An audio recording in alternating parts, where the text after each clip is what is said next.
Bismillahirrahmanirrahim. Assalamualaikum warahmatullahi wabarakatuh.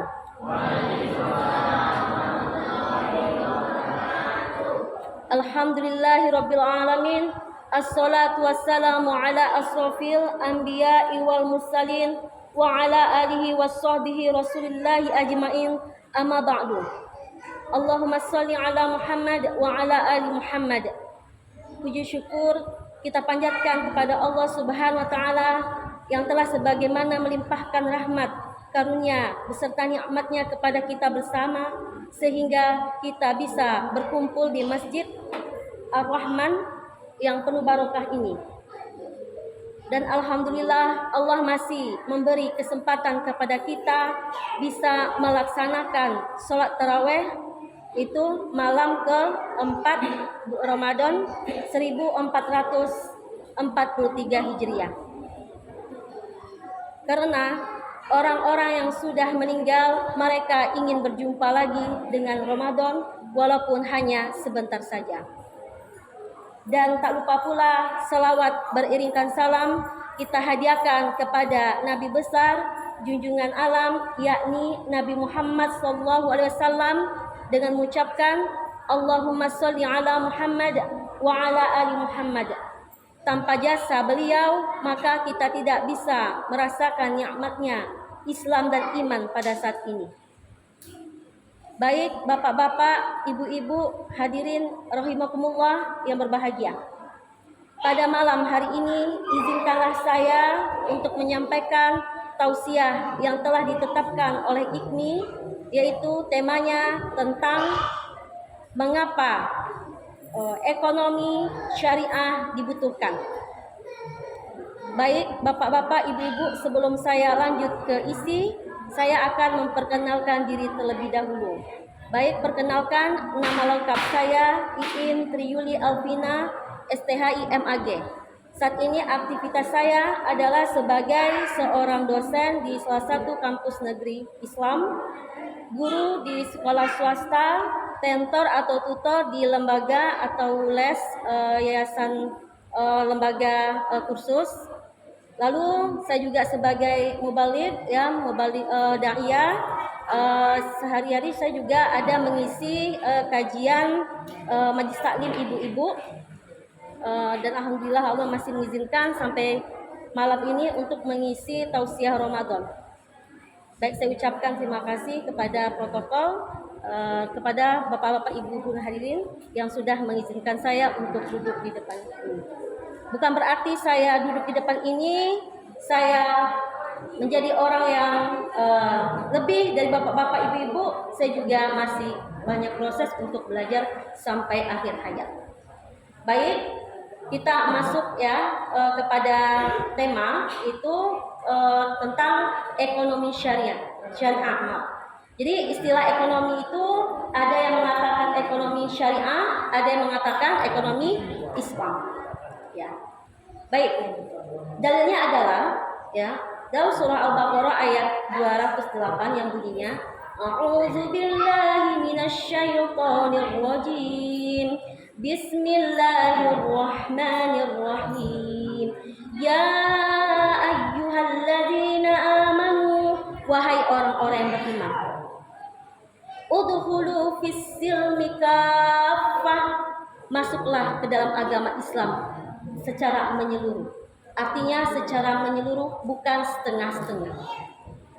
Wala tattabi'u khutuwatis syaitan, janganlah kalian mengikuti langkah-langkah syaitan.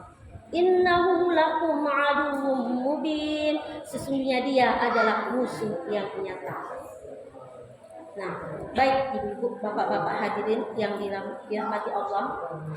Pembahasan kita adalah tentang ekonomi syariah, yang bahasa lainnya disebut dengan fikih muamalah. Baik. Ketika kita membahas fikih, kita harus terlebih dahulu membahas ilmu usul fikih. Apa itu ilmu usul fikih? Ada ilmu atau cara atau metode untuk menyimpulkan suatu hukum. Objeknya adalah itu dalil-dalil syar'i, yaitu Al-Quran dan hadis. Setelah usul fikih menyimpulkan hukum, hasil dari hukum yang disimpulkan oleh ulama usul fikih, maka disebut dengan fikih. Fikih secara bahasa artinya paham. Nah, fikih secara istilah adalah ilmu yang menerangkan hukum syarak. Hukum syarak di sini maksudnya adalah hukum taklifi. Hukum taklifi dibagi menjadi 5, ada haram, ada halal, ada wajib, ada sunnah, ada makruh, ada mubah. Objek kajiannya adalah orang-orang mukallaf. Nah, di sini fikih dibagi menjadi beberapa bagian. Di antaranya ada fikih ibadah. Fikih ibadah itu fikih yang membahas bagaimana tata cara kita, ya, hubungan kita dengan Allah, disebut dengan hablum minallah. Nah, seperti hari ini, malam ini kita telah melaksanakan sholat isya. Lalu insya Allah akan melaksanakan sholat tarawih. Maka untuk bisa melaksanakan sholat isya, maka kita terlebih dahulu harus membahas tentang fikih ibadah. Bagaimana tata cara wudhu, bagaimana tata cara sholat. Nah, dalam fikih ibadah diatur bagaimana tata cara bersuci, bagaimana tata cara sholat, bagaimana tata cara puasa, bagaimana tata cara zakat, dan bagaimana tata cara haji. Lalu ada selanjutnya disebut dengan fikih muamalah. Fikih muamalah adalah fikih yang mengatur tentang hubungan manusia dengan manusia. Nah, di sini disebut dengan hablum minan nas. Selanjutnya fikih munakahat, membahas tentang hubungan antara laki-laki dan perempuan yang belum mahram diikat dengan satu ikatan suci, maka di sana dibahas fikih munakahat. Selanjutnya fikih jinayat. Fikih jinayat membahas tentang hak, perlindungan harta, jiwa, dan raga. Baik, itu secara umum. Nah, untuk membahas tentang kajian fikih muamalah, pembahasannya sangat luas sekali. Nah, salah satu pembahasan dalam fikih muamalah itu berkaitan dengan fikih ekonomi, yang dalam bahasa Arabnya disebut dengan fikih iqtisadiyah, yang mengatur dengan bagaimana tata cara jual beli, sewa menyewa, penggadaian, kerjasama, dan lain-lainnya. Nah, di sini saya membuat beberapa catatan. Muamalah diambil dari bahasa Arab, dari kata amala yu'amilu, yang masdarnya muamalatan, yang artinya hubungan antara sesama manusia. Nah, muamalah ini mengatur bagaimana tata cara kita berhubungan dengan sesama manusia.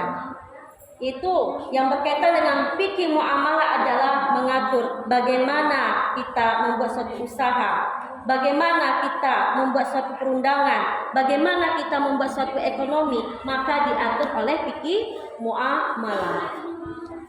Baik. Nah, bahasa lain dari fikih muamalah adalah ekonomi syariah.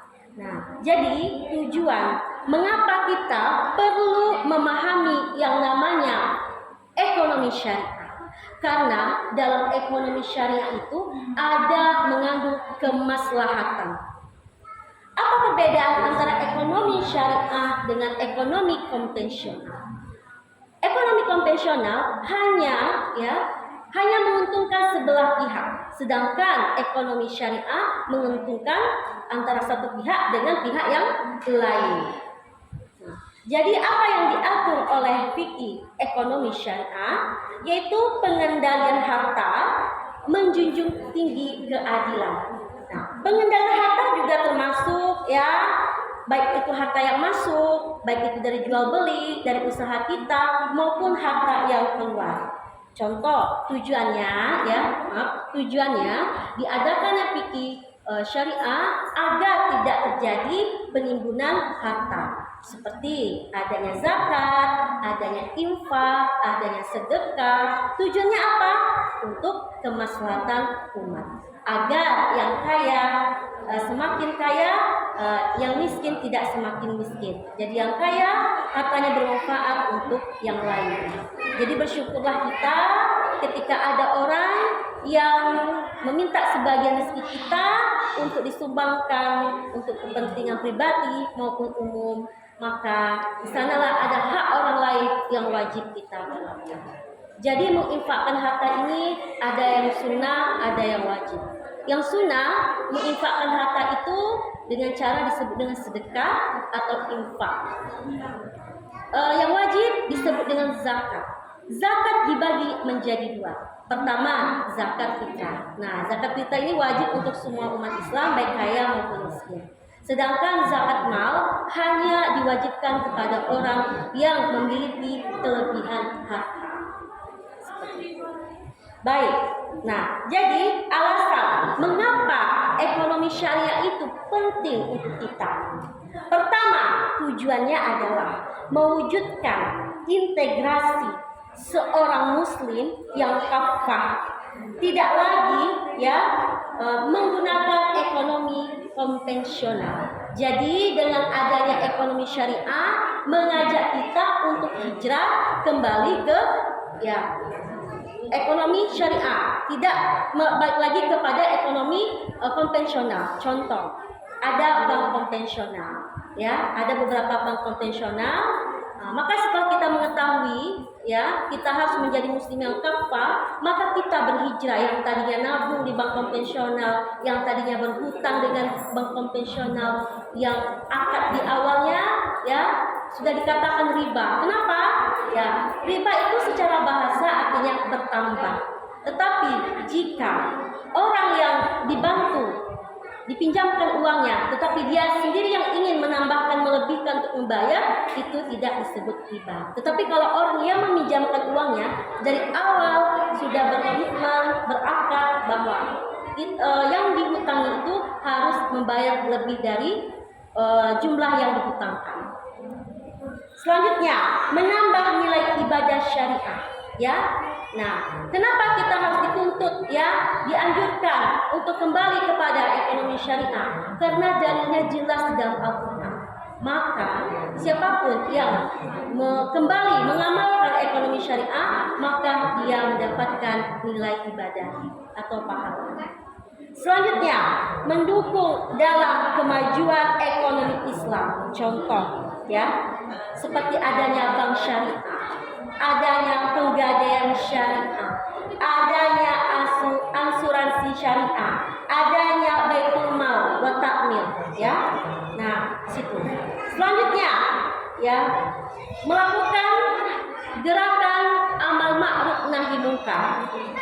Nah, di sini contohnya umpamanya harta yang dikumpulkan di lembaga amil zakat atau di lembaga-lembaga keuangan Islam dipergunakan hanya untuk kemaslahatan umat. Selanjutnya, nah, tujuannya untuk ekonomi Islam itu adalah untuk keamanan sosial. Selanjutnya, ekonomi Islam atau ekonomi syariah sebagai solusi. Pertama, mengatasi krisis moneter. Yang kedua, mengatasi berbagai persoalan umat. Contoh, nah sekarang ini banyak lembaga amil zakat, lembaga-lembaga syariah yang menyalurkan hartanya untuk kepentingan umat seperti pembangunan masjid, menyantuni anak yatim, menyantuni fakir miskin. Nah, dengan adanya lembaga syariah, terbantulah umat untuk demi kemaslahatan bersama. Selanjutnya, rakyat sebagai lebih diprioritaskan. Jika kapitalis yang menang, maka orang yang kaya semakin kaya, orang yang miskin semakin miskin. Selanjutnya, dengan adanya bank syariah, maka kita hijrah ke bank syariah. Kecuali umpamanya kita bisnis dituntut harus punya bank konvensional, memang mintanya bank konvensional, tapi hanya sebatas perantara untuk mentransfer uang saja, bukan untuk menabung, seperti itu. Baiklah bapak-bapak, ibu-ibu, itu yang bisa saya sampaikan. Lebih dan kurang saya mohon maaf. Sekedar pembahasan ilmu syariah, karena pendakwah atau dai menyesuaikan judul yang telah ditetapkan oleh ibu kota. Ini sebagai wawasan kita. Yang lebih menguasai tentang ilmu syariah adalah orang-orang yang berkuliah di Fakultas Syariah, khususnya jurusan Ekonomi Syariah atau disebut dengan jurusan Muamalah. Baik bapak-bapak, ibu-ibu yang dirahmati Allah Subhanahu wa taala, saya cukupkan sampai di sini penyampaian pada malam hari ini. Mudah-mudahan apa yang saya sampaikan semoga bermanfaat. Lebih dan kurang saya mohon maaf. Kita tutup dengan membaca hamdalah. Alhamdulillahirabbil alamin. Kita tutup dengan membaca doa penutup majelis. Subhanakallahumma wa bihamdika asyhadu an la ilaha illa anta astaghfiruka wa atubu ilaik. Assalamualaikum warahmatullahi wabarakatuh.